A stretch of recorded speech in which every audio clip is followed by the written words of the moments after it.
চলবে না চলবে না বিচার নিয়ে চলবে না চলবে না চলবে না। আসসালামু আলাইকুম ওয়া রাহমাতুল্লাহ।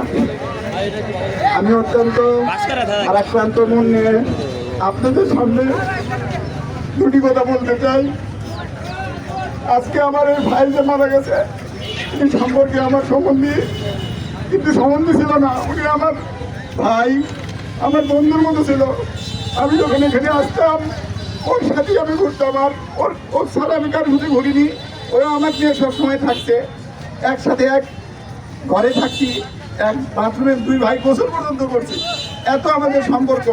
আর বিকেলবেলা যদি হতো ও আমাকে বলতো, ভাই চলেন ঘোরাফিরে আসি। কই যাবো ভাই? বলতো যে বাজারে চলেন চা খাই আসি। আমি বলতো আপনি তো চাও খান না। ওই ভাই দুই ভাই একসাথে খাবো, মজাই আলাদা। তো যা কষ্ট হয়েছে আমাদের হয়েছে, আমাদের পরিবারের হয়েছে। আজ তো আমরা ভাইকে খুঁজে পাবো না। আমরা হয়তো আন্দোলন করতেছি, কিন্তু আমার ভাইটাকে তো আমরা ফিরে পাবো না। তো আমার একটা কথা, রাষ্ট্রের কাছে, সরকারের কাছে, দেশের জনগণের কাছে আমার একটা দাবি, যে আর কত এই হত্যা দেখবো আমরা? এই লাইভে আমরা লাইভে সবসময় দেখি কাউকে ঢাকায় এক ব্যবসায়ীকে পাথর মারা ভালো দিল, এর কোনো বিচার হয় না। বগুড়া শহরে এক রিক্সাওয়ালাকে পিঠা মারা হলো, লাইভে দেখলাম আমরা, এর বিচার হয় না। আসামিদেরকে ধরে নিয়ে যায় প্রশাসনের লোকজন জামাই আদর করে তাদের টেবিলে বসে সুন্দর সুন্দর ওরা যেটা বলে মিথ্যা পাচার জন্য, সেগুলো কথা প্রচার করে দেয়। ভাই সাধারণ কোন পরিবারের লোক না, ও সম্ভ্রান্ত পরিবারের ছেলে, ও শিক্ষিত ছেলে, ও চুরি করার অপবাদ দিচ্ছে। এই চোর, এই ডাকাত, এই খুনি, এই আবার আমার ভাইকে মারা ফেলে দিয়ে আবার একই আবার দোষী সাব্যস্ত করার জন্য বলতেছে যে এই চুরি করছে। এখন আমার বিষয়টা আমার কাছে পরিষ্কার। আমার ওই পাম্পের মহাজন নিজে এসে বলছে যে ভাই এটা আপনিও জানেন আমিও জানি, আমি একজন পাম্পের ব্যবসায়ী। আমাদেরকে বলা হয়েছে যে ওই খুনি বলছে যে আপনার ও চুরি করছে। আমি সেটা মহাজনকে বলছি, মহাজন আমার ওই ইকবালের শাসন করছে দেখে ইকবাল আমার চর মারছে, এই জন্য মারছি।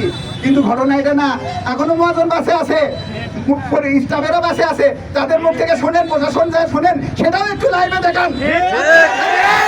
খুনির কথা শুনে টেবিলে বসে আপনারা খুনি জামাইয়ের মতন বসে থুয়ে আপনারা এলে বক্তব্য বলেন। প্রশাসনের প্রশাসন, প্রশাসনের প্রশাসন চলবে না চলবে না, টাকা নিয়ে প্রশাসন চলবে না চলবে না। নারে তাকবীর, নারে তাকবীর, আল্লাহু আকবার।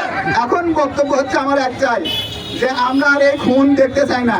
আর সবচেয়ে বড় কথা, পাম্পের মহাজন নিজে বলে গেছে যে আপনিও ব্যবসায়ী আমিও ব্যবসায়ী, আমরা ব্যবসা করি। একটা ক্যাশিয়ারের কাছে দায়িত্ব থাকে, যখন সে দায়িত্ব বুঝে নাই তখন তেল মিটার দিয়ে বুঝে নিয়ে সকালে যাওয়ার সময় তেল এবং টাকা বুঝে দিয়ে চলে যায়।